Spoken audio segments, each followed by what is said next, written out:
Here's something nobody tells you when you start consulting. There's a massive difference between being busy and being productive. You can fill your days with tasks, attend networking events, update your website, organize your files, and still not move 1 inch closer to your revenue goals. My guest today figured this out the hard way during her first year of consulting, and what she discovered changed everything. Jacki DeVries learned that the real game changer isn't working harder or doing more things.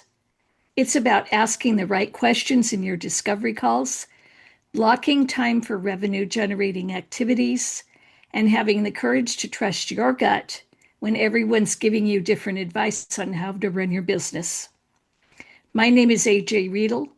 This is the Thriving Through podcast, where each week I have real conversations with seasoned, successful self employed consultants about what it really takes to run a sustainable, profitable, and fulfilling consulting practice. Today, I'm talking with Jacki DeVries, founder of FireUp AIO. Jacki spent 15 years in inside sales before launching her SEO practice a year and a half ago. And here's what I love about this conversation. Jacki is transparent about where she is right now. She's not where she expected to be after 18 months, and she's okay with that because she's learned what not to do. In this episode, Jacki shares how selling yourself is fundamentally different from selling someone else's product. She shares a discovery call framework that transformed her sales conversations, and she shares why she's pivoting from small business clients to enterprise level work. If you're struggling with inconsistent income or wondering whether your marketing efforts are actually paying off, this conversation is about to give you some serious clarity. Let's dive in. Welcome to this episode of the Thriving Through podcast. Today, I'm delighted to have Jacki DeVries as my host, as my guest. Welcome, Jacki. Hello, I'm excited to be here. Wonderful. Well, I always, as you know, since you've listened to the podcast, I always start out with one question that I ask everybody. What was your path to becoming a self-employed consultant?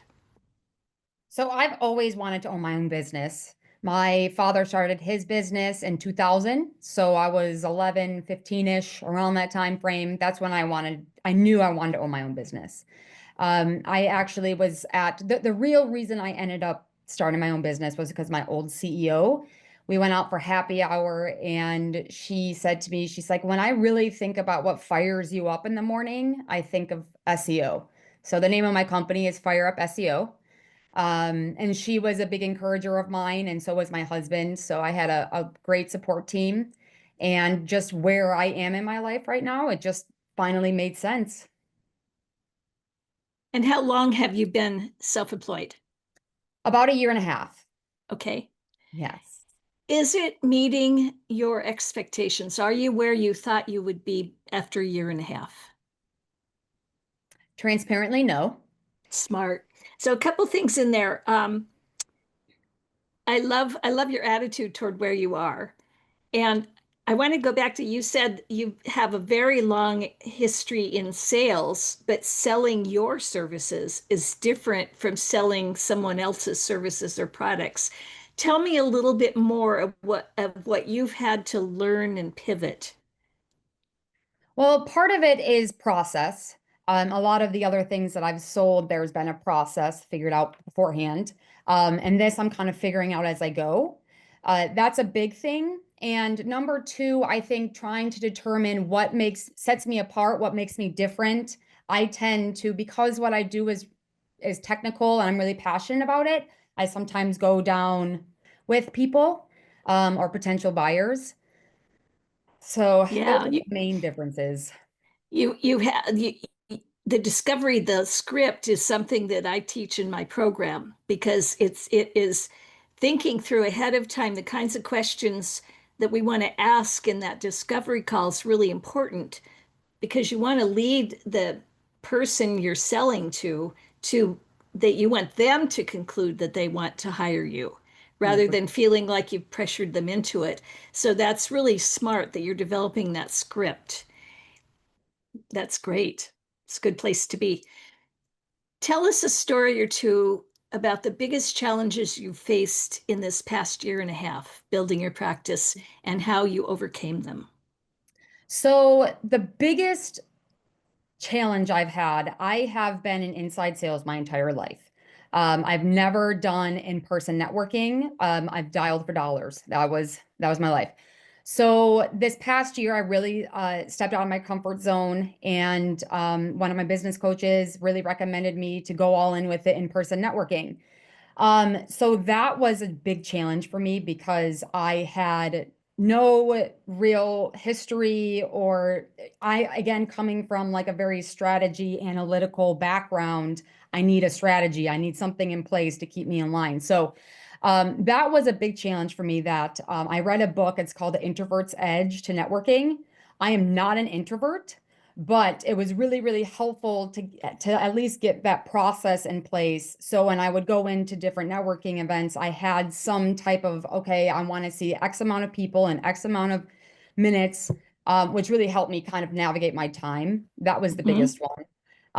And two has been time management. So I don't have an exact story for this, but I think there's a big difference between being busy and being productive. Mhm. And there are so many things as a business owner to keep yourself busy. But are they actually moving you towards your sales goal, your goal in general? And, I'd say that there were a fair amount of times when I didn't. Now I'm really good about blocking time on my calendar and really sticking to that because I can also start doing client work, right? Because I'm the salesperson, I'm the accounts payable, I do the work, I do everything. So now it's more so, okay, let's be productive. Let's have these chunks of time, block out. And that's really helped me a lot with getting more things done. It's it's really easy to beat ourselves up, but you have reframed your attitude or your beliefs that when you fall on your face or make mistakes, it's just part of the learning. You're the only way we're going to get better at this craft is to do Yeah. this stuff. And we're not perfect at it. How would we be? You've not done this before. Yes. You know, That's been a big challenge of mine. And to just take a step back and allow myself to. The other thing I will say, and if you haven't read the Entrepreneur Roller Coaster, I highly suggest it because the whole thing is about how there's going to be people in your life that are going to, one, try to tell you how to do everything, or two, try to get you to do something else because, you're taking too many risks, and really just silencing those people in my mind and believing in myself as a sole entrepreneur. That has been, I wouldn't say that's a challenge, but more so like a big learning where I've learned a lot about myself. And now I mean, I already had thick skin, but now I have like very thick skin. So, yeah, you know, because ultimately it's not about you, right. you 100%. know? Exactly. Yeah. Yeah, I like what you said about, the people in your life that are going to tell you, try to deter you from doing it. What is surprising is that a lot of those people are up here. Yeah. They're voices in our own head that are saying, "Don't do this." It's the survival instinct. It's the brain trying to protect you, and instead of trying protecting you, it's keeping Hindering. you hindering. Yes, it's keeping you too safe in your comfort zone. It is. Yeah. Stepping out of your comfort zone is huge. You just have to do it and get used to it.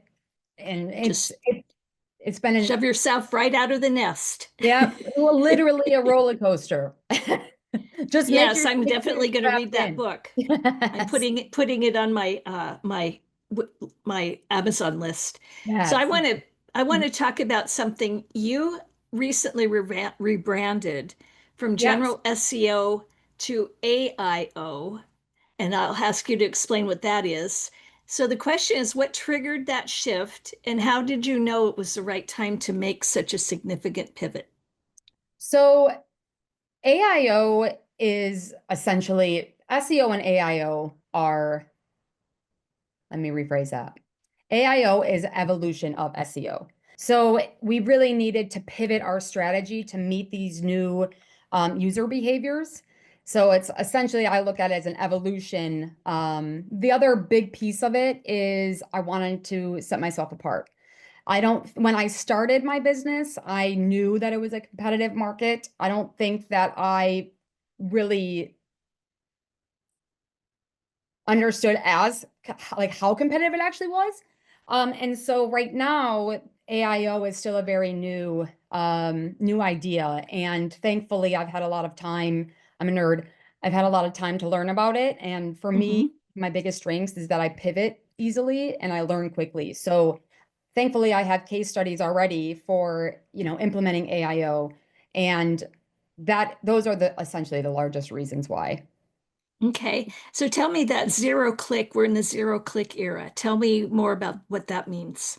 So, um, essentially when you Google something, you traditionally you would see, you know, 10 different sites that would show up and they would you would click on them to read more, to find the answer.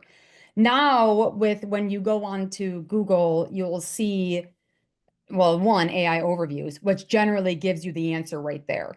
So a lot of people, so one of the traditional SEO tactics was long form content or content that explained a specific subject. And that's kind of how you led them into what we consider to be a lead magnet, or call those call to actions, and kind of into the sales funnel.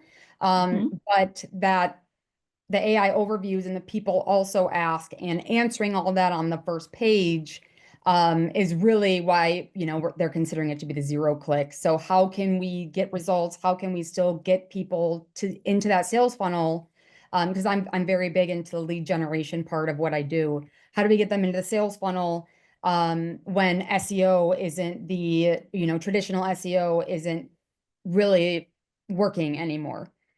Right. When that Google overview is so comprehensive, I know Yes. for me, I either I don't search any further down the page after I've read the Google overview. Sometimes I will go over to the articles cited and I'll click on them if I want Yes. to know more, but I won't dig down. And half the time, I'm not even using Google. I'm doing it on my preferred uh, LLM. My Yep. preferred AI is Claude, and I'll go in and ask Claude the question that I might ask on Exactly. Google. So, and with Claude, I don't even get the citations. So I Yep. might get my answer, but I don't really know where it came from unless I Yes. specifically ask for it. So what you're saying is so important, that AI is once again kind of throwing our world of marketing into upheaval, and it is definitely something that people need to pay more attention to because the old focusing just on SEO and on conversions on your website are not going to be effective. Right. Exactly. And that's the other thing is LLMs. So part of it, so when we look at what AIO is, it's AI search optimization, which includes the AI overview, Gemini, from actual search engines, and then the LLMs, which is ChatGPT, Claude, and those. So really they're the same tactics, because the AI bots, if you want to call them, are still looking for the same information. So it's really more about making sure you have clear information versus long form content. But we'll get more into tactics, and I won't jump ahead of myself. Okay. Okay. Yeah. Because this is such an important area that I do want to dig a little deeper. But before I do that, I want to go back to something you said in our pre-interview. You mentioned that you follow Neil Patel, Mhm. and Neil Patel is has is.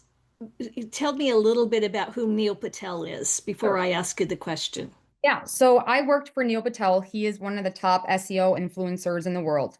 And I was really impressed when I worked for him because he had the best sales process, like even from how he, because there's so many different elements of what we do, a very easy way to make customized programs.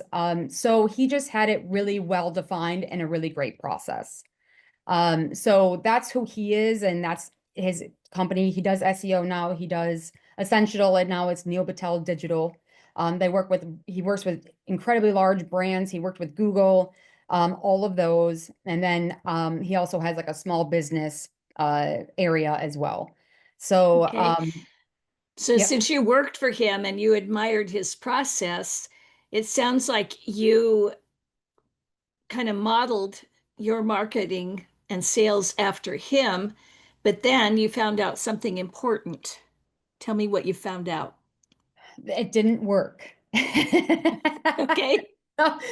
So one thing that I did not fully think about, comprehend, however you want to think through, was his presence. So Neil Patel now makes millions of dollars, but he started his business way, way, way, way back when, where he was giving out a lot of free information, blog posts, and that's how he ended up becoming a top influencer. So all of the leads, because I was on the sales side, all of the leads coming in were people who were actually going to his website asking for audits, asking for specific services.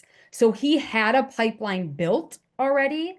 So when it came to the actual sales process, it was like you already knew what you were going to be quote unquote selling, or that the people were somewhat interested because they were the ones who were coming, who have filled out his form, essentially. Mhm. I didn't have that set up yet.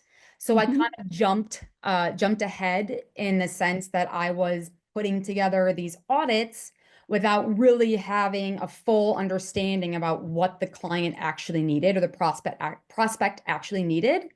And he has built himself up to the point where he can have several different services, whereas a small business owner, I can't just focus on one. Or if I do, I need to be going after more of the target market that I want, which I know my target market now. A little trial and error there. So it's just been an overall learning curve, and realizing that what he had done previously is really what led to his system working so well. And I got to do you got to You got to one start at foot the out of the other. beginning. Yeah, exactly. Right, right. Although I will say, I am finding it used to be, you said that he built when he first started out, he provided a lot of free content. And I see a lot of consultants thinking that they need to create a lot of free content and that posting on LinkedIn is going to get them leads. And I don't think in 2025 that that works anymore. Yeah, no. It's too saturated. It's way too saturated. So when he started, right, it was like when SEO was newer. This is like 2010, right? So he started at the right time, but that's also why really it's important to differentiate yourself. That's why I'm starting to go after AIO, because that is a newer service and something Mhm. I can become an industry leader in. And that is something that I could start posting stuff on LinkedIn, because people want that information that a lot of people aren't writing about. Whereas a lot of times these services are very repetitive, and so it's kind of like the same content that gets pushed out. And that's what I found. I can't say that for everyone. But outreach is the number one. Okay, I won't. I'll let you answer that question. Well, Or yeah, Adam. you were gonna say it, and it is true. Outreach in today's world, outreach, direct outreach is the way to go. Yeah. Tell me what that means for you. Well, I'm learning. So and to go kind of take a step back into getting out of my comfort zone with in-person networking.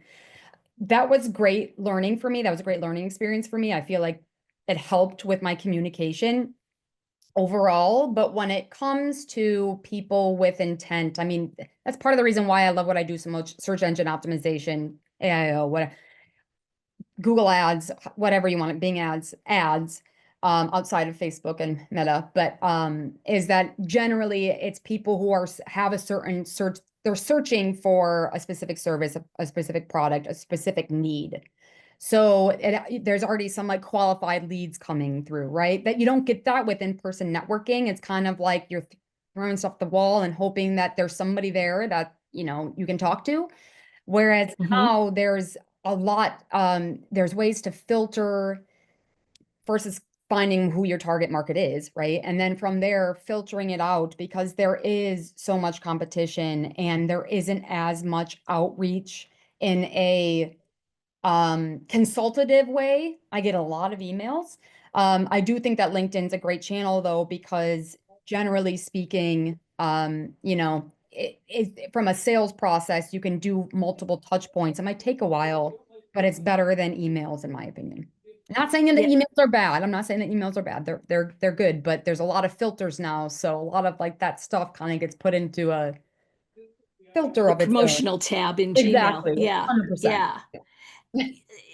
Uh, LinkedIn direct messaging is, we're still in a little bit earlier stage. But that being said, we all get a lot of spammy sales stuff. Like we'll accept the connect request and then suddenly they're selling us on their service. So that the challenge is finding a way to make a direct message that is not suddenly in your face saying, "Hi, we just connected, now buy from me."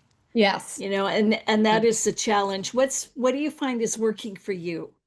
From a strategy perspective, they go after one industry, say that week, right? So then they'll ask everybody, they'll connect, or I'll connect with them, and then I'll post some piece of content that's related to them specifically.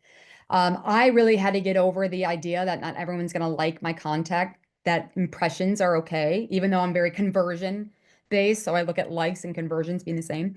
Anyways, so the 411 is more so posting information that they're going to find relevant and then doing an outreach. Hi, did you see this piece of content that I wrote, or looking at something specific within their industry? In-person networking, which takes up a lot of time. So I have not done this much, but the little that I have, I've seen really great results. So I'm connecting with these people, sending them somewhat of a personalized message is because I am on this AIO. Right now, that's a new service for me, and I know it's an area that a lot of people want content about. I'm associating that with their industry.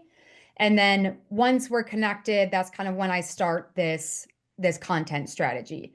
And generally by the soft sell post time, that's when I start getting people who start messaging me. I know that there are people that have mentioned that it takes takes a couple months. I frankly, my outreach is, and that's because they like went to Michigan State, which is where I went. But either way, so I'm excited to use it. I've heard great things about it. It's worked really, really well for two of my girlfriends that have implemented the 411. So, but that's essentially what it is. It's 4 content posts about that are informational, followed by one soft post, one soft sell to something that's happening in their industry. I use Google Alerts a lot for my actual prospects. So I actually know if something's happening in their industry. It's a whole nother game. Yes, I do. I am thinking about getting a service or a software that will give me, I probably wouldn't go with Zoom Info because frankly, it's really expensive for, a small business owner. But something where I could maybe get their contact number. I talked to a lot of people about sales, and one specific leader, owner of a very successful IT company here. It's amazing. Nobody really calls anybody these days. And he's had some really interesting strategic ways of reaching out through phone, through other methods. So as I mentioned to you, that's more so the route I'm planning to take in 2026 is more the online outreach, just because you have such a larger network and there's just more opportunity than respectfully uh in my In-person local. networking. Yes, exactly. Yes, yes. Well, and you can target much more closely. Right. Yep. So where do you see your practice in 3 to 5 years? Well, so my 3 to 5 year plan, so it's hard because my industry is always changing. One, I love it because I thrive in chaos, and that's why I'm so good at what I do. But that are maybe less expensive and aren't, I don't have to, people don't have to commit to, because a big thing that I have found is that with what I do, nobody, because one, it's saturated marketing companies, right? Nobody really wants to commit to a year, unless you're someone like Neil Patel, where you have all, 10 years of history, and have built that trust. So that's where I see myself leaning more towards, is that online scalability piece. And then, and obviously there's a strategy behind that, finding out what people want to know, need to know, and then how to do it. Who knows, maybe I'll learn how to, implement AI agents. That's something that's on my radar as well. Actually, probably something that I will be doing within the next 6 months. Let's just be real. But that's more so where I see myself going, just so I can then spend my time, my personal time, working with clients that on a very high level, strategic side of things.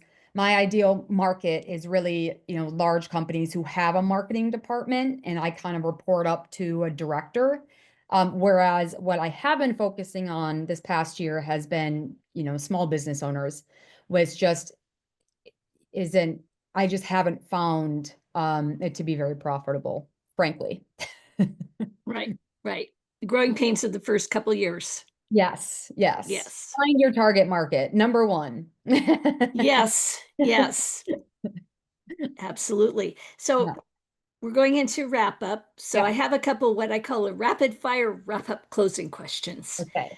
And Yes. you've mentioned a couple, so this gives you a chance to re-mention them or add to them. The question is, what's one book, podcast, or resource that has been invaluable to your consulting practice? Well, let me just pull one up here. It's called the Entrepreneur Roller Coaster. Okay. So this one for sure, I keep it near me. I have started reading the Four Agreements, which my girlfriend really highly recommends. But I have just found Entrepreneur Roller Coaster to be so helpful because there are so many ups and downs to being an Mhm. entrepreneur, especially in the first couple years, that I often, like weekly, will, and I have it on Audible, and I have, the book. If I'm feeling discouraged, there's a certain part of it that I will read. That's helpful to me because it kind of is that, like, boosts me up, or like just reminds me of, like, okay, this is a grind, pound the pavement, you got to do it. So that is one thing I have found that I'd say I continue to resort back to. I frankly should do more, but I should do more of everything, right? What do I do more of? Okay. What is one piece of advice you wish someone had given you when you started consulting? On what to do, the best way to do it. Uh, Stick to your gut. And there's a reason you started your own business. There's a reason you believe in yourself.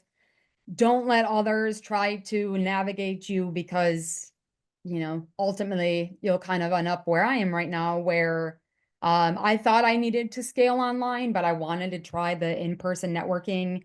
And now I'm at the point where I'm like, but like we talked about, it's a trial and error, it's a learning experience. Now I know. But just stick to your gut and do what you think is best, because you are the business owner. And look at other people for advice, but literally everyone will give you a different, like, path. So just know that. Yes. Yes, there's no shortage of advice on marketing and sales. Yes, 100%. Yeah. True. And just know, pound the pavement. You're going to have to do it, no matter if it's new business for what you're actually doing or investors. You're always, as an entrepreneur, you're always going to have to be selling yourself. So just get used to that, because it's really what makes companies successful. Good advice. So Good advice. So now I'm going to end with the most important question. How yes. can listeners connect with you if they want to learn more about you and your work? So I have my website. It's FireUp-SEO.com. That is the best way to take a look at my services as well as contact me. The sales at FireUp-SEO.com also goes directly to me. And please LinkedIn me. I've been doing sales for 15 years now. I'm an entrepreneur. I'm always willing to help people in need, even if it is just strategizing about your website or ways to get yourself out there. I'm more than happy to speak to, anybody because I've been there. It's a struggle. Well, wonderful. And with that, it's a wrap on today's episode of Thriving Through Podcast. And for all of you listeners and viewers out there, keep thriving through. Yes. Great advice. What an refreshingly honest conversation with Jacki DeVries. I hope you heard yourself in some of her challenges, because that's the whole point of this podcast. You're not alone in this journey. If you take away just one thing from today's episode, let it be this. There's a huge difference between being busy and being productive. Jacki's story about learning how to block time on her calendar and focus on revenue generating activities instead of keeping herself busy, that's the kind of shift that separates consultants who thrive from those who struggle. And I loved her advice about trusting your gut. Yes, seek input. Yes, learn from others. But at the end of the day, you started your business for a reason. Don't let everyone else's opinions pull you in 10 different directions.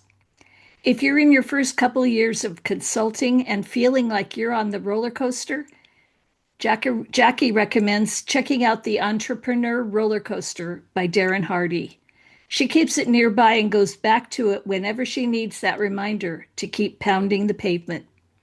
You can connect with Jacki on LinkedIn or visit her website at fireup-seo.com. All the links are in the show notes. And if this episode resonated with you, I'd love for you to share it with another consultant who needs to hear it. We're all in this together, building businesses that don't just work, but work for us. Until next time, keep thriving through.